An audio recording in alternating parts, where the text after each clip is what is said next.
Oh, here it is, the Pokemon pre-release box. So this here is the Sun and Moon set. Obviously it's not the full complete set, it's only the first, couple of cards I've got as well. But in total I've probably got around, I mean my friend and I were kind of, estimated at around 120 cards or so that we both got. I have a couple more because I did actually manage to pick up loads of energies. We were given energies and I forgot to give them back, so I'm probably going to head back there and hand the energies back, because only energies, nothing too special. But we went down there, we managed to get the pre-release Sun and Moon box. This is what it comes in. Even says there on the back what you'll find is 23 cards, 1 of 4 unique evolution foils, and obviously the design itself. And inside is the kind of box with all of the just a little mini poster of Solgaleo, new region, all that rubbish, and obviously stuff about what's inside the box. So that's there. That's the cool Pokemon pre-release box. Now the Pokemon pre-release card that I got was Shinotic. It's a card that I think is quite interesting, and that's kind of what this video is going to be about as well, just to kind of demonstrate what kind of cards I got. You can always see I've got 2 GXs to talk about. So what the new cards are going to be like, kind of the new design that we're going to be getting, and kind of what to expect as well for the base set of Sun and Moon. I was quite fortunate in that my pre-release was actually a pretty decent one as well.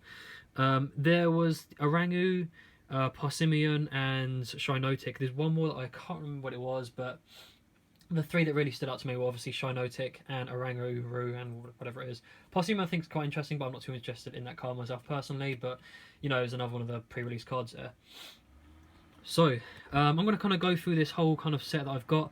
Not all of them, obviously. This is just like the common stuff that I don't really think is that interesting. Here's the new energies. Here are some cards I'm interested in that I think some of you guys might be interested in seeing as well.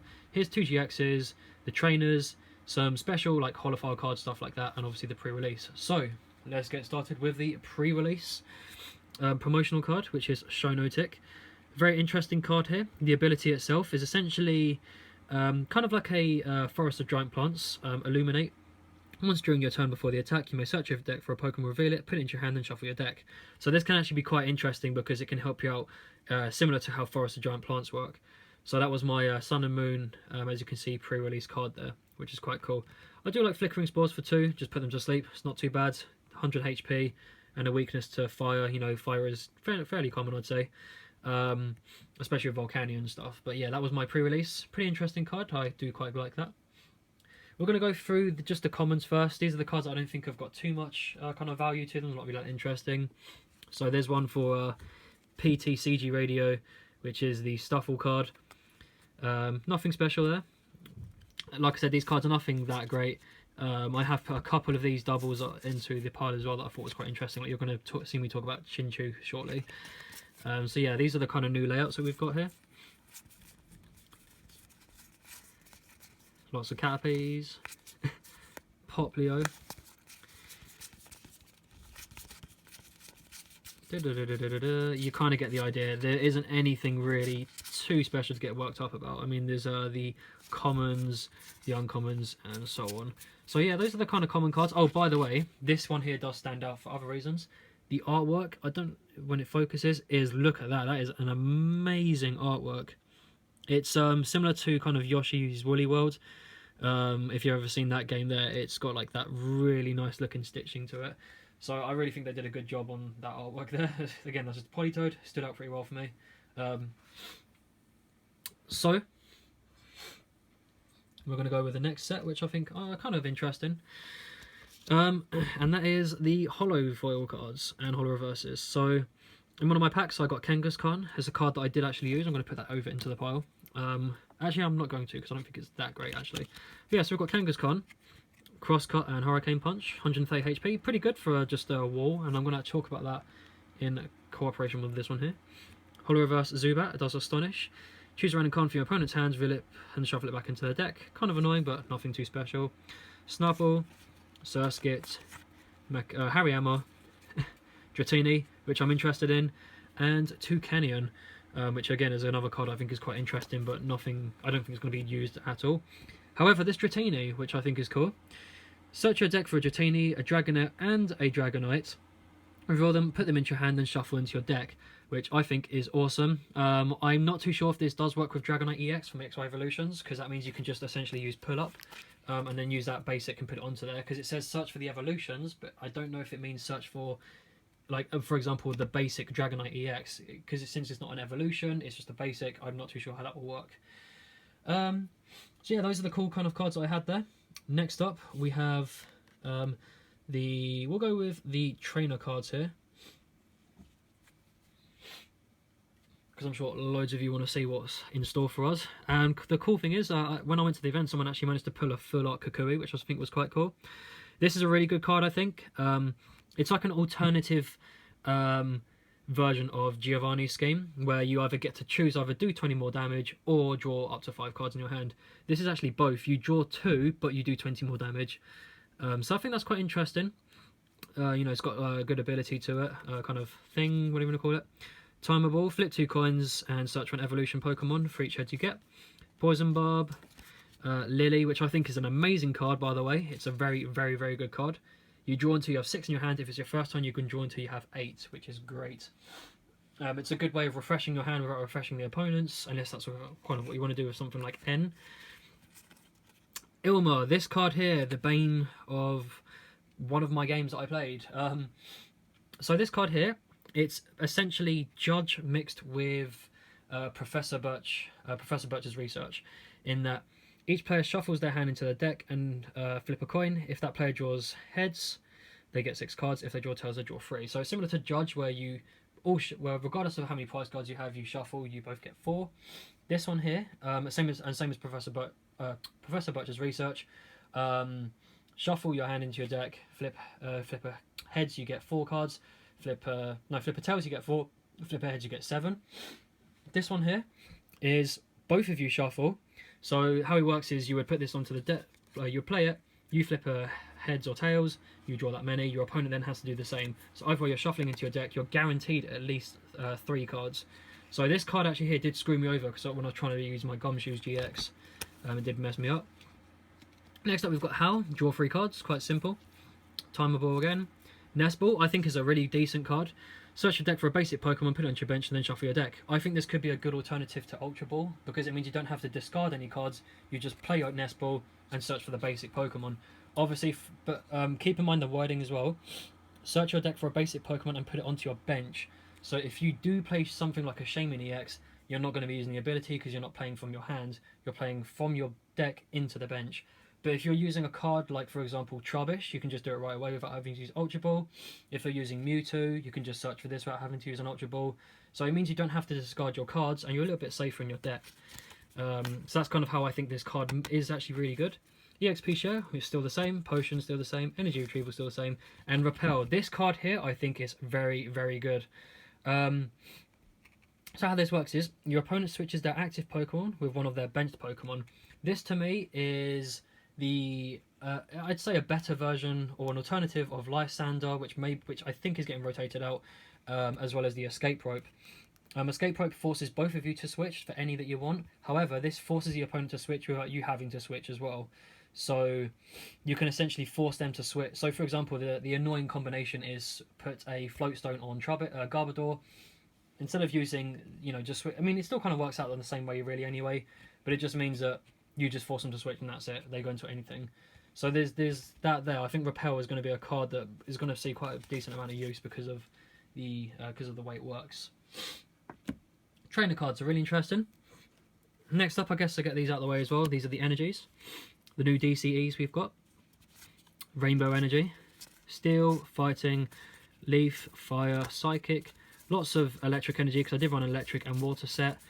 And that's it. So I was using normal, electric and water in my set, but you had to use the cards that they came with, and you couldn't trade with your friends or the people at the event just to make a decent deck. You had to use what was given outside of the pre-release box, which I should also put back here just for show.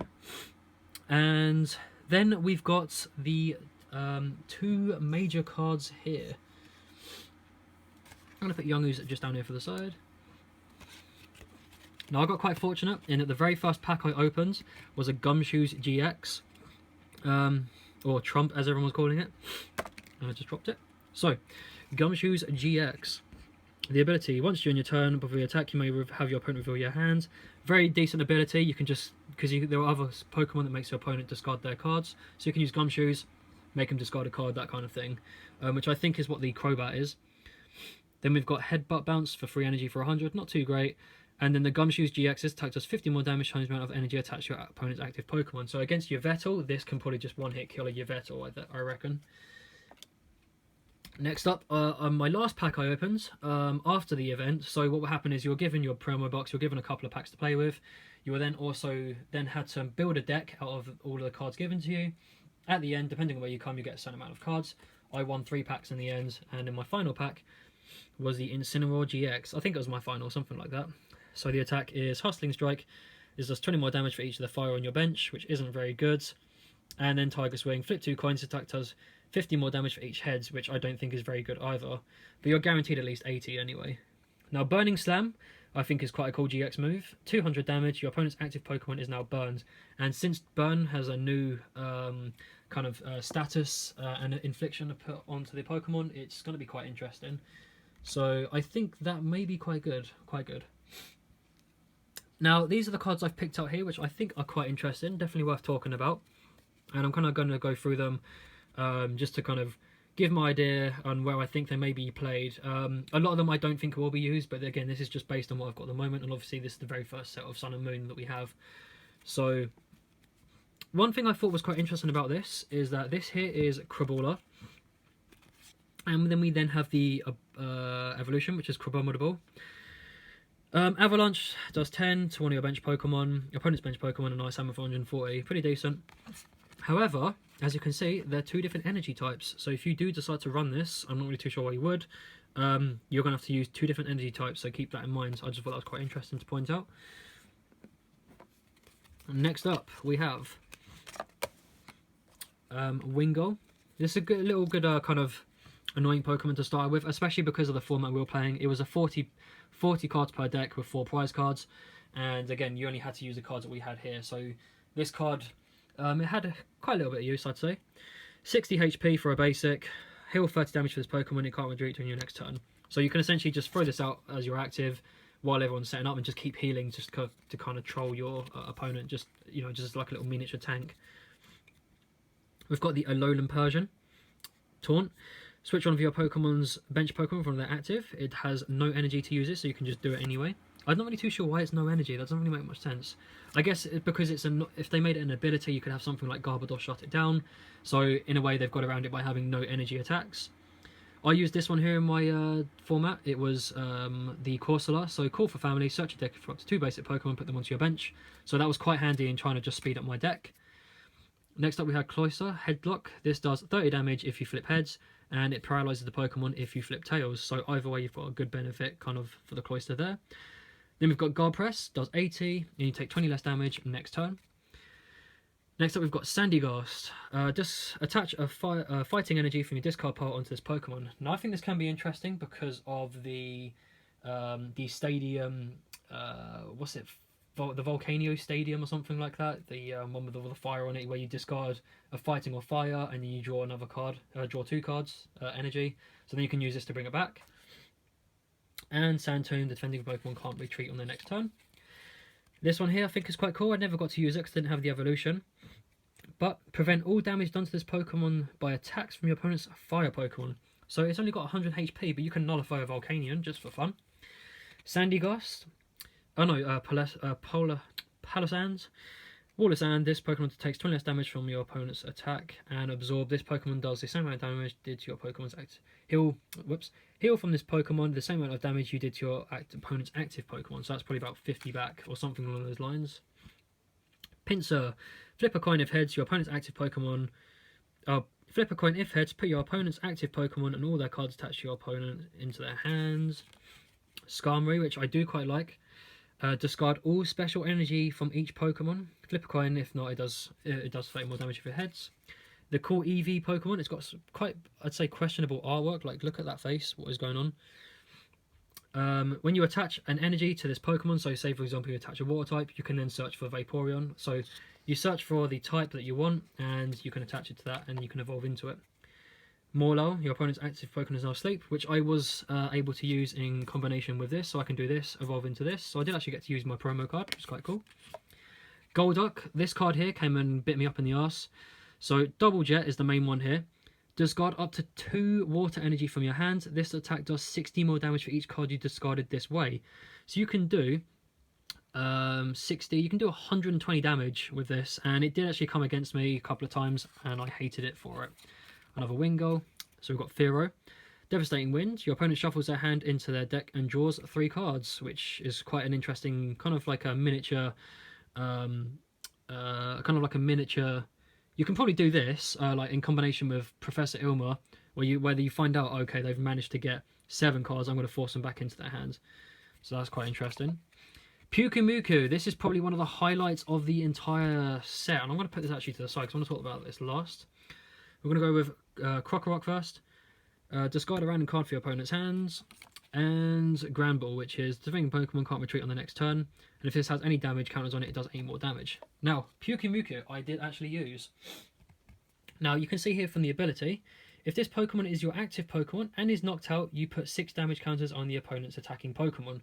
So, I did actually manage to use this, where I essentially put forward my Kangaskhan and I switched in this for a retreat, and if that person attacked me, they were going to get, it's got quite low health, it then would have 60 counters put onto it, which I then switch back into Kangaskhan and just destroy it. So that was the kind of card games that I was going with at the moment. What do you mean card games? Sorry, mind games. It's quite funny because I was known as the guy building Trump's wall. What I would have is my Youngoos out in the active.